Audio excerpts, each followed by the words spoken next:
मेरे प्रिय साथियों नमस्कार। तो ये साइंस का वीडियो है जिसमें पहला प्रश्न है, पृथ्वी की उत्पत्ति का काल कब माना जाता है।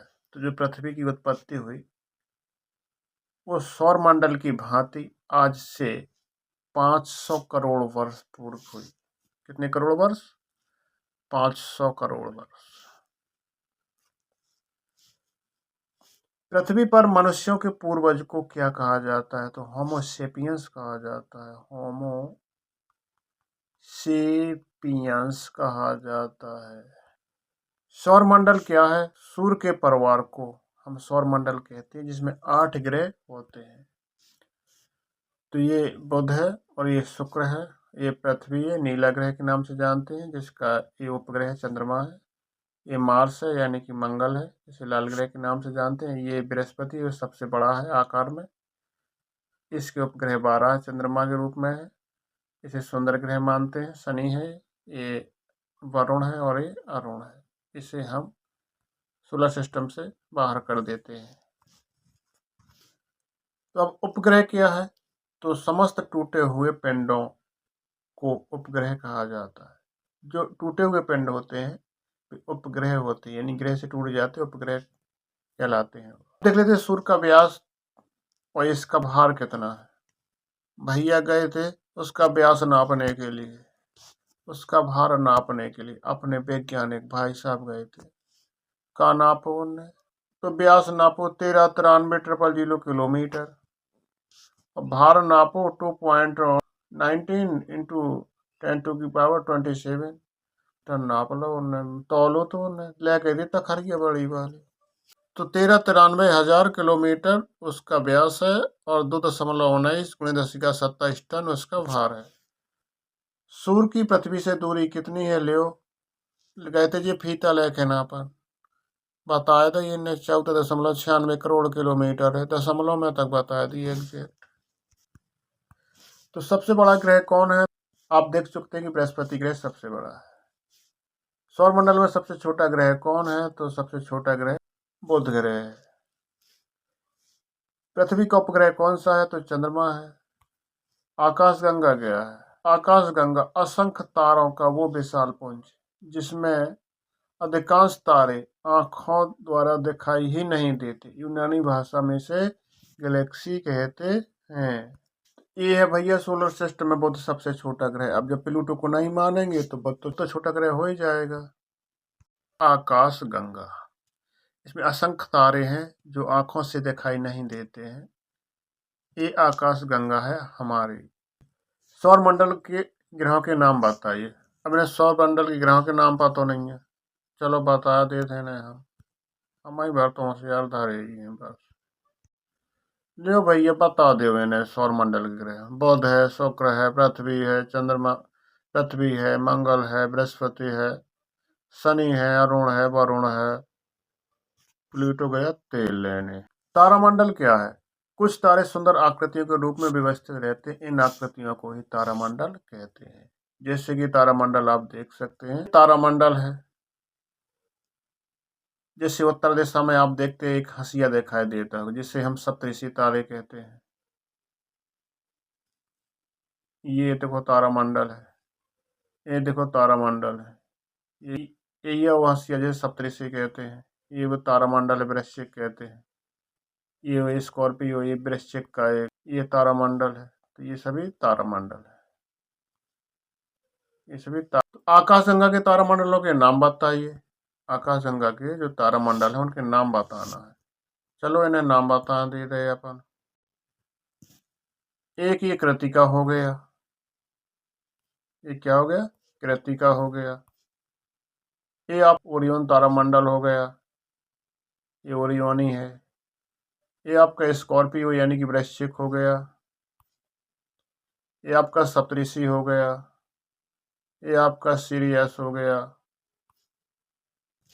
तो छाया क्या है? अब छाया तो सब कोई जानती है, जो वृक्ष होता है तो छाया होती है। सूर्य बादलों में चला जाता है तो छाया आ जाती है। तो किसी अपारदर्शी वस्तु को प्रकाश जाने वाले मार्ग में जब रख देते हैं तो वस्तु प्रकाश को आर पार नहीं जाने देती, जिससे एक तरफ तो प्रकाश होता है और दूसरी तरफ उसकी अंधेरा वाला क्षेत्र बन जाता है, जिसे हम प्रकाशहीन क्षेत्र कहते हैं, यानी कि छाया कहते हैं। सूर्य ग्रहण कैसे होता है? अब सूर्य ग्रहण भैया देख लो, अमावस्या के दिन सूर्य और पृथ्वी के बीच में चंद्रमा आ जाता है और इस चंद्रमा की छाया पृथ्वी पर पड़ने लगती है। इस स्थिति को सूर्य ग्रहण कहते हैं। तो सूर्य ग्रहण क्या है? तो ये सूर्य ग्रहण है कि सूर्य और पृथ्वी के बीच में कौन आ गए? चंद्रमा भाई साहब। सूर्य और पृथ्वी के बीच चंद्रमा आ गया तो इसे कहते हैं पूर्ण सूर्य ग्रहण। और जो ये वाला होता है इसे कहते हैं वलयाकार सूर्य ग्रहण। और जब इस तरीके से होता है तो इसे कहते हैं खंडास सूर्य ग्रहण। इसमें क्या है कि आधा दिखाई देता है सूर्य, ये सूर्य ग्रहण। तो इसमें क्या जाती है? बीच में चंद्रमा आ जाता है और जब चंद्र ग्रहण पड़ता है तो पृथ्वी आ जाती है बीच में और चांद यहाँ रहता है। तो ये इसकी छाया है और ये इसकी प्रति छाया है। तो देख लिया आपने सूर्य ग्रहण और चंद्र ग्रहण। जब सूर्य ग्रहण होता है तो चंद्रमा बीच में आ जाता है, चंद्रमा हस्तक्षेप करने लगता है। जब चंद्र ग्रहण आ तो पृथ्वी हस्तक्षेप करने लगती है, पृथ्वी बीच में आ जाती है। जब पृथ्वी बीच में आ जाती है तो चांद दिखाई ही नहीं देता है। इस तरीके से भारतीय अंतरिक्ष संगठन का नाम बताइए। तो इसरो है, आप जानते हैं। नासा की स्थापना कब हुई? 29 जुलाई को हुई। कब हुई? 29 जुलाई को हुई। नासा का पूरा नाम 29 जुलाई 1958 को। नासा यानी कि ना फॉर 99, मतलब इतने तो 99 है, अब तो आपको याद हो ही जाएगा। नासा का पूरा नाम national aeronautics and space administration. Bharat में कितने प्रकार की मिट्टी पाई जाती है? लो, इन्हें मिट्टी पता नहीं है। बालुई मिट्टी, जिसमें बालू पाई जाती है। दोमट मिट्टी, ये 2 प्रकार की मिट्टी पाई जाती है। चिकनी मिट्टी, जलोढ़ मिट्टी जो जल में डूबी रहती है मिट्टी। काली मिट्टी, इसमें कपास मूंगफली की खेती होती है। लाल मिट्टी, ये पहाड़ी मिट्टी के नीचे ही होती है। ये पर्वतीय मिट्टी हो गई। ये लैटराइट मिट्टी, ये बालुई दोमट, ये पथरीली मिट्टी। अब आता है फसल किसे कहते हैं। तो फसल किसे कहते हैं, कोई पूछने वाली बात है? फसल तो फसल होती है जब किसी विशेष क्षेत्र में या विशेष खेत में, एक बड़े से एरिया में या छोटे एरिया में एक ही जाति के पौधे के समूह हम बो देते हैं तो उसे हम फसल कहते हैं। फसल कितने प्रकार की होती है? फसल खरीफ होती है और रबी होती है और जायद होती है। अब खरीफ की फसल क्या होती है? खरीफ की फसल जब अच्छी खरी खरी धूप लगती है, जब वो खरीफ की फसल हो गई। रबी की फसल जब रबी भगवान निकलते ही नहीं है, यानी कि ठंडा लगती है, वो रबी की फसल होती है। जायद की फसल ना ठंडी होती है ना गर्मी होती है, जो बीच की होती है वो ज़्यादा फसल होती है। जब रबी रबी की बो दी, खरीफ की बो दी, अब बचा समय जो बीच का वो जायद की फसल हो गई।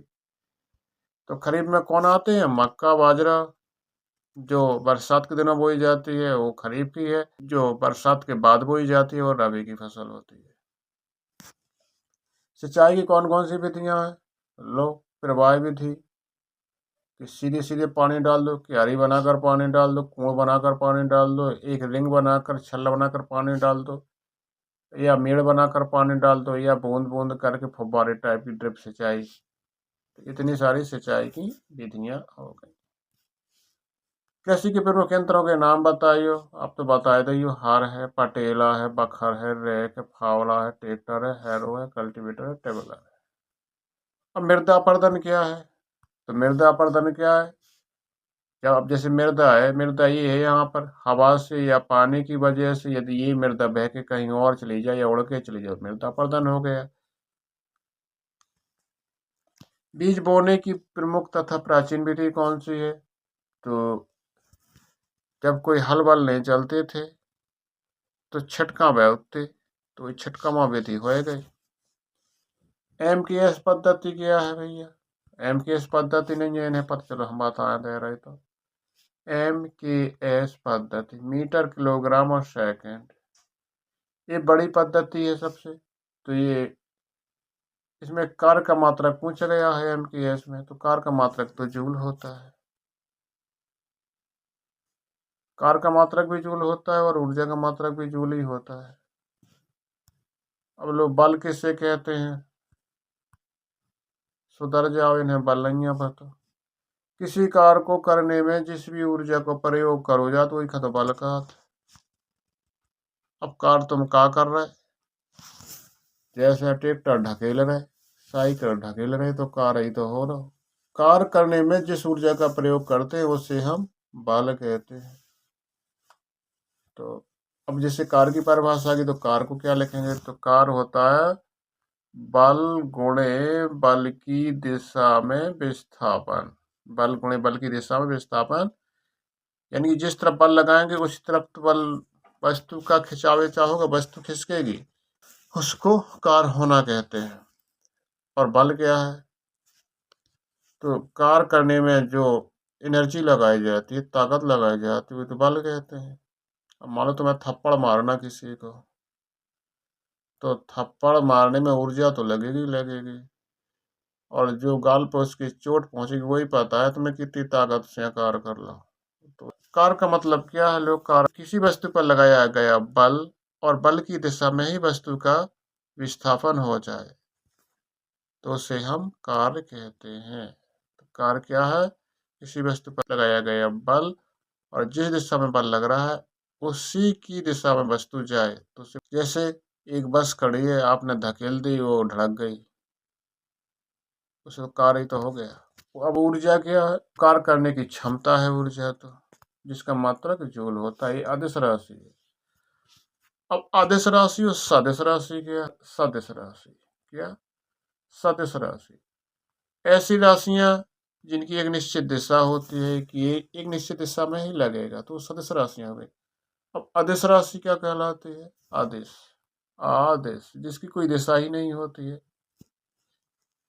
जिसकी कोई दिशा ही नहीं होती है, जो दिशाहीन राशियां होती हैं। अब राशियां के यहाँ ये क्या होती हैं राशियां?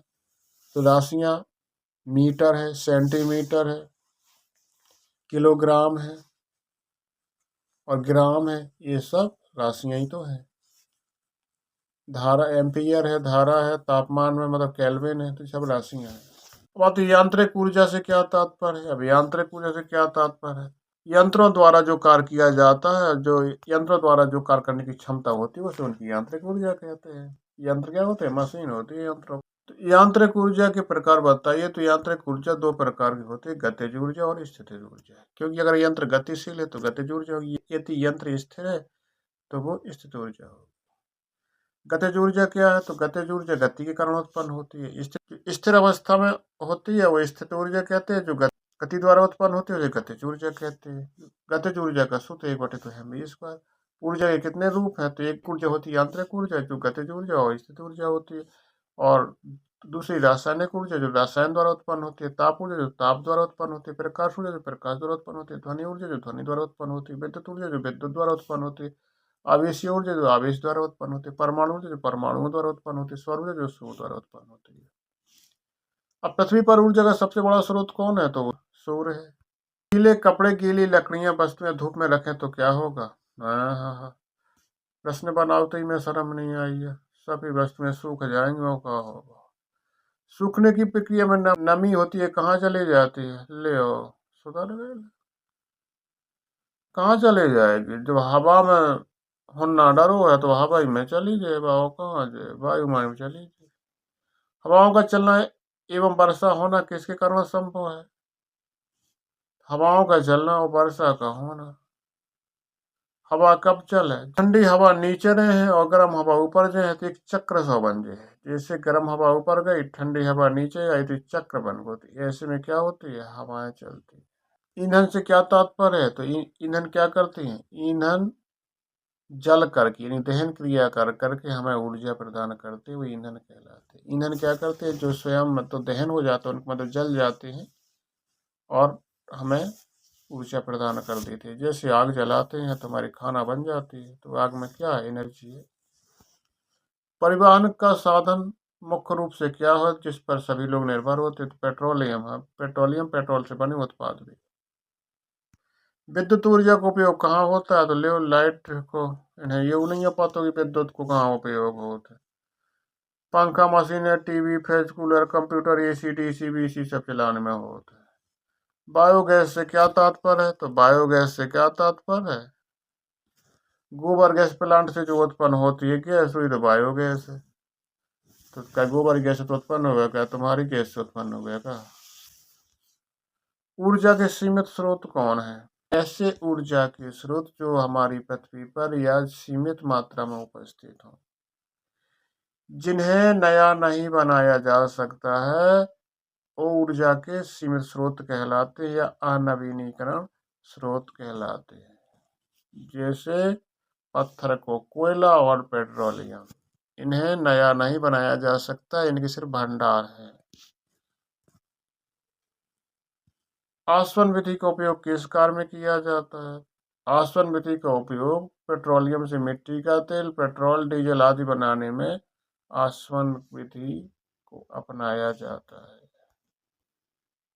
जीवाश्म ईंधन किसे कहते हैं? तो जीवों से प्राप्त ईंधन को जीवाश्म ईंधन कहते हैं, जैसे कोयला और पेट्रोलियम, ये सब जीवाश्म ईंधन है।